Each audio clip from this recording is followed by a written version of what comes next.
हम और आप दिगंबर जैनाचार्य विरचित जैन व्याकरण कातंत्र रूपमाला का अध्ययन कर रहे हैं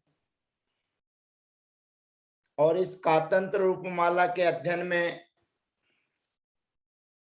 तृतीय सोपान व्यंजनांत पुल्लिंग प्रकरण हमारा चल रहा है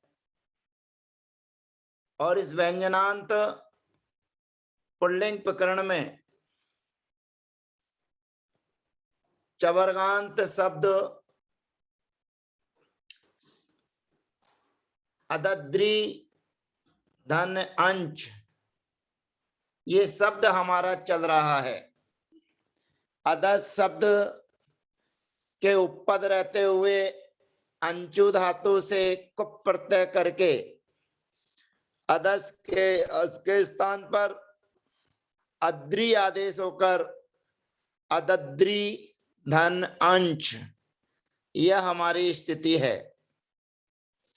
शी विभक्ति लेकर आते हैं, सी यऊ जस आदि प्रथमा में सी विभक्ति लाते हैं और सी विभक्ति के आने पर अदद्री धन अंश धन सी ई का अनुबंध लोप हो जाएगा और ई का अनुबंध लोप होने पर अब हमारे बीच में सूत्र आता है अदद्रंचो दस बहुलम। ये मुख्य सूत्र है, अपने को ध्यान रखना है। और ये सूत्र कहता है कि जो अदद्री शब्द है जो अंश धातु के साथ में प्रयोग किया जा रहा है उस अदद्री शब्द में रहने वाले जो दा है, दो बार दा है इसमें, उस दा के स्थान पर मां आदेश होता है और ये दो कार्य करता है, एक काम नहीं करता है, दो कार्य करता है। पहला काम तो ये करता है कि अदद्री शब्द में जो दा है उसके स्थान पर मां आदेश करता है और दा के बाद जो वर्ण है उसके स्थान पर उकार आदेश करता है उ। अब बात यहां पर यह है कि इसमें दो दो दा है तो किसके स्थान पर हम मां आदेश करें। तो इस सूत्र में जो बहुलम बहुल शब्द आया है उस बहुल शब्द के चार अर्थ होते हैं और वो चार अर्थ ये हैं कि पहले नंबर पर तो ये कहता है कि जो अंतिम दकार है उसके स्थान पर मां आदेश कीजिए और उसके बाद रहने वाले वर्ण को उकार आदेश कर दीजिए। फिर ये कहेगा एक नंबर पर दूसरे वाले दा के स्थान पर मां आदेश किया। फिर ये सूत्र कहेगा जो पहला वाला दा है उस पहले वाले दा के स्थान पर मां आदेश कर दीजिए और उसके सामने रहने वाले वर्ण को उकार आदेश कर दीजिए। फिर तीसरे नंबर पर यह कहेगा कि दोनों दकार के स्थान पर मकार आदेश कर दीजिए और दोनों दकार के बाद जो वर्ण है उनके स्थान पर उकार आदेश कर दीजिए। और चौथे नंबर पर यह कहेगा कि जो दा है उनके स्थान पर कुछ भी आदेश नहीं कीजिए, यानी जैसा है वैसा का वैसा रहने दीजिए। ये बहुलम के चार अर्थ होते हैं। चौथा अर्थ जो दोनों को दा के स्थान पर मां आदेश नहीं किया जाता है उसके प्रयोग हमने पूर्व सत्र में आपके बीच में सिद्ध कर लिए थे। अब हम इस सूत्र के माध्यम से तीन प्रयोग आपके बीच में रखते हैं। पहला प्रयोग तो जो है कि जो दूसरे नंबर का दा है उस दा के स्थान पर मां आदेश करेंगे और दा के बाद जो वर्ण रा है उसके स्थान पर उ आदेश करेंगे। तो देखिए अब हम अदद्री धन अंश, अब अदद्री धन अंश है तो अदद्री को पहले अनतिक्रम्यन विश्लेषित से अनतिक्रम्यन करेंगे।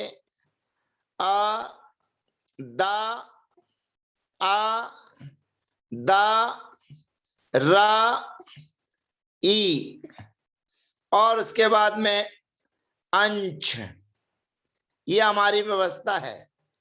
अब दूसरे वाले दा के बाद में रा और रा के बाद में ह्रस्व ई है, तो उस दा के स्थान पर तो मुंह आदेश कर देंगे, दा के स्थान पर मां आदेश कर देंगे, और जो रा है उस रा के स्थान पर ह्रस्व उ आदेश कर देंगे।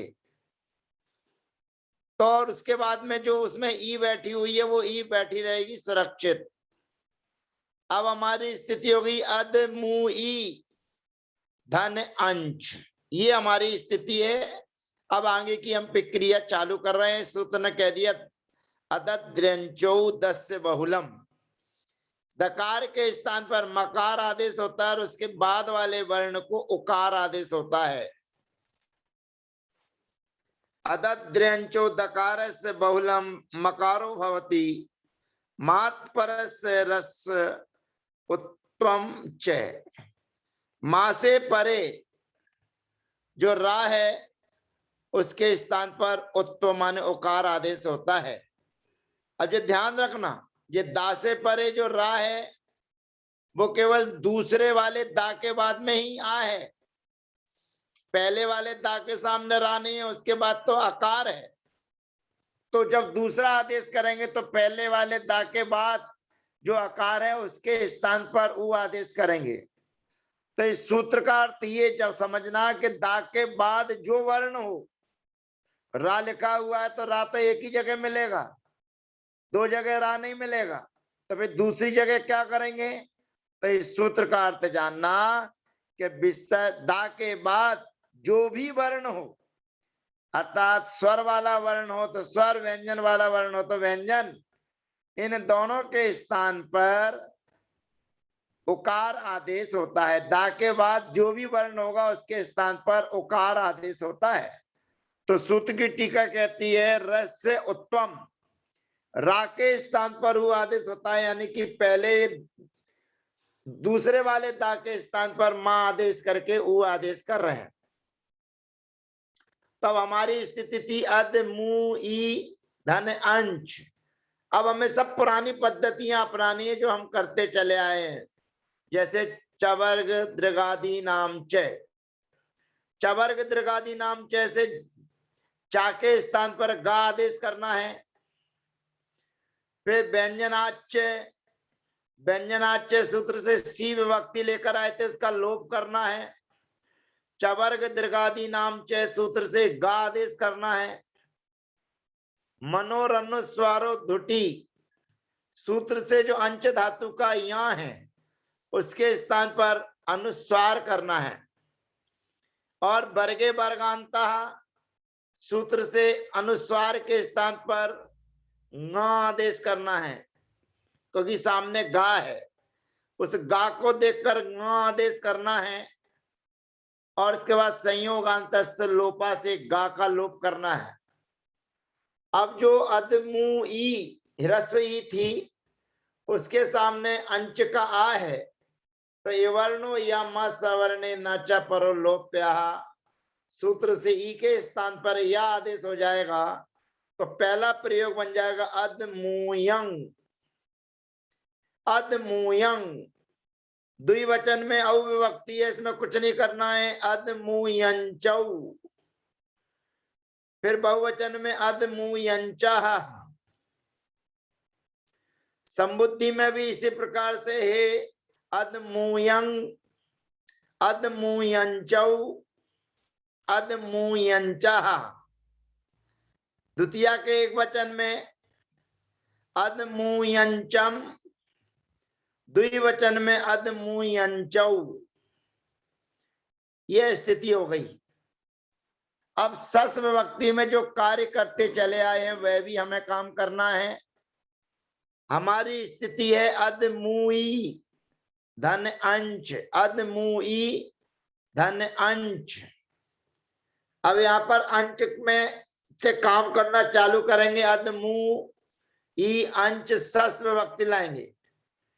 सस अगुट स्वर वाली विभक्ति है और अगुट स्वर वाली विभक्ति के होने पर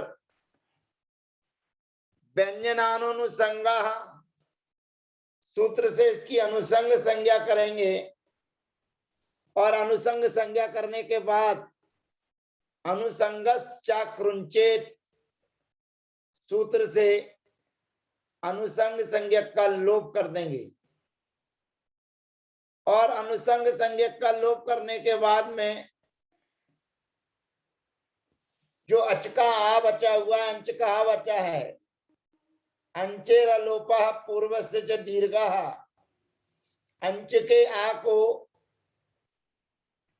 लोप कर देंगे और जो पूर्व में रहने वाली ई है उसको दीर्घ आदेश कर देंगे। अद मु ई और चा धन सस्म से बचा अस, ये हमारी स्थिति है। अद मु ई चा और उसके बाद में अस। अब यहाँ पर मुंह में रहने वाला ऊ है और उसके सामने दीर्घ ई है, तो मुंह के सामने असवर्ण हो, वर्ण के सामने असवर्ण हो, तो सूत्र लगता है व मु वर्णः। ऊ के स्थान पर व आदेश होता है असवर्ण के होने पर। तो यहाँ पर अदमु में रहने वाला जो दीर्घ, अदमु में रहने वाला जो ह्रस्व ऊ है, उस ह्रस्व ऊ के स्थान पर व आदेश हमें प्राप्त है, सामने ई असवर्ण है। तो असवर्ण के होने पर ऊ के स्थान पर व आदेश की प्राप्ति हमें होती है। अगला सूत्र कहता है नो तो वा, नो तो वा। यह सूत्र कहता है अदद्र्यंच इत्येतस्य उतो वत्वम न भवति। अदद्र्यंच, मूल में जो अदद्र्यंच शब्द है उसके स्थान पर जो ऊ है, उसमें रहने वाला जो ऊ है, उस ऊ के स्थान पर वा आदेश नहीं होता, ये निषेध कर रहा है।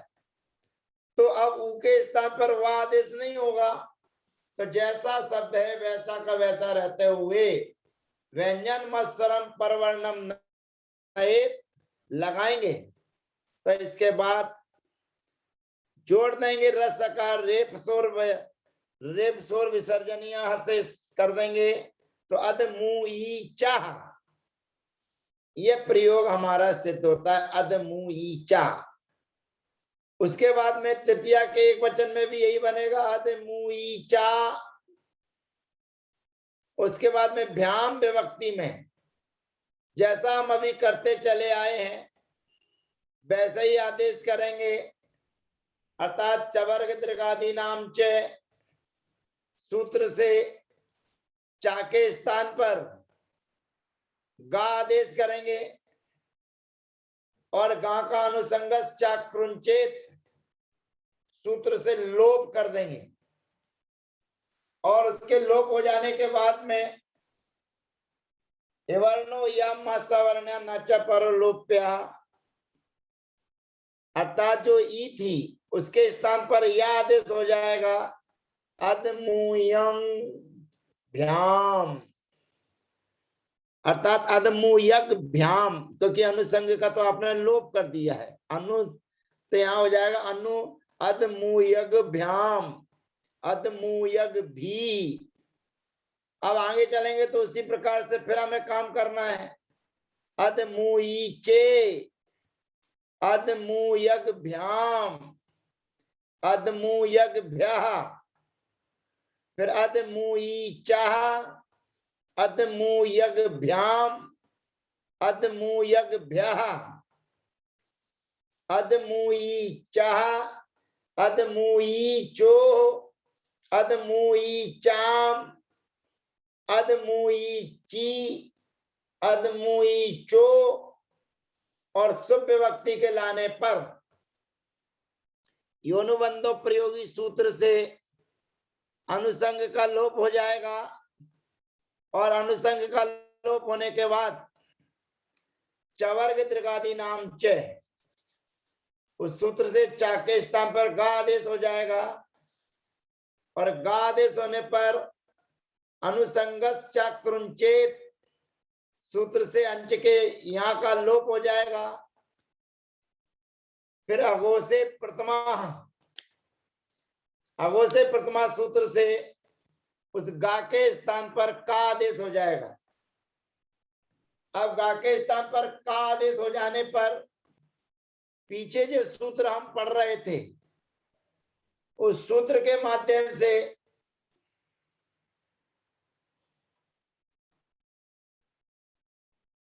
जो पहले अक्षर के सामने कवर्ग प्रथमा द्वितीय भवती, कवर्ग का जो प्रथम अक्षर है वे द्वितीय अक्षर हो जाता है सामने सकार के होने पर, और वर्णो यम सवर्णे नाचा पर लोप्या लगाएंगे तो शब्द बन जाएगा अदमुयक सु। और ये पहला जो अक्षर है उसको विकल्प से होता है, अगर हम उसको नहीं करेंगे तो जैसा है, फिर उसके बाद में नामी कर परा प्रत्यय विकारा गमस्था सी सम नु विसर्जनीय शांतरूपी, सूत्र के माध्यम से दंत सकार को मूर्धन्य सकार आदेश होकर कासा योगे छा आदेश हो जाएगा, और उसके बाद में वर्णो यम सवर्णे नाचा पर लोप्या लगाएंगे तो अदमु यक छू, ऐसा प्रयोग हमारा सिद्ध होता है। अर्थात अदद्रंचो दस बहुलम, ये विकल्प से अर्थात बहुलता से दा के स्थान पर आदेश करता है। तो पहले तो हमने क्या किया कि अंत वाला जो दकार था उसके स्थान पर मां आदेश किया है, और उसके बाद में फिर जो रात था उसको ऊ आदेश किया। उस प्रवृत्ति में पूरे रूप बाकी का शेष कार्य सभी पूर्व की तरह होता है, तो यहाँ पर भी वही कार्य हमने किया और इसके पूरे रूप सिद्ध हुए। अदमुयं अदमुयंचौ अदमुयंचः अदमुयं हे अदमुयं हे अदमुयंचौ हे अदमुयंचः अदमुयंचम अदमुयंचौ अदमुयीचः अदमुयीचा अदमुयं यज्ञभ्याम अदमुयज्ञभ्यः भीः अदमुयीचे अदमुयज्ञभ्याम अदमुयज्ञभ्यः अदमुयीचः अदमुयज्ञभ्याम अदमुयज्ञभ्यः अदमुयीचः अदमुयीचो अदमुयीचाम अदमुयीची अदमुयीचो। अब यहाँ पर शुभ विभक्ति में दो प्रयोग बनेंगे, अदमुयक सु और अदमुयक छु। इस प्रकार से ये अदद्रंच शब्द के दूसरा प्रयोग आज सिद्ध हुआ है। पहले सत्र में हमने बिना दकार के अदद्रंच शब्द की सिद्धि की थी। आज हमने अदमु ई अंच की सिद्धि की है। अब अगले सत्र में हम पूर्व दकार को मकार आदेश करेंगे, अर्थात अमु द्रंच अमुद्री अंच, इस शब्द की सिद्धि करेंगे, अमुद्री अंच। और इस प्रकार से दो रूप हमने जाने। तो कल हम पूर्व दकार को मकार आदेश करेंगे और उसके बाद में सिद्धि सिद्ध करेंगे। फिर अगले सत्र में दोनों दकार के स्थान पर मकार आदेश करेंगे। जब दोनों दकार के स्थान पर मकार आदेश हो जाएगा तो आज की तरह ही उसकी सिद्धि होगी। माने उसमें कोई अंतर इसलिए नहीं आएगा कि अंत में मुंह और ई हमें मिलेगी। तो अगले एक सत्र के जब दोनों जगह दकार के स्थान पर मकार आदेश हो जाएगा तो उसकी सिद्धि भी आज के सत्र की तरह ही होगी, ऐसा जानना चाहिए। शेष चर्चाएं अगले सत्र में। इस तीसरा प्रयोग जो नीचे लिखा हुआ है अमुद्र्यं, इस शब्द की सिद्धि हम आपके बीच में करेंगे। तब तक के लिए वंदना, जय जिनेन्द्र, सबको यथा योग अभिवादन।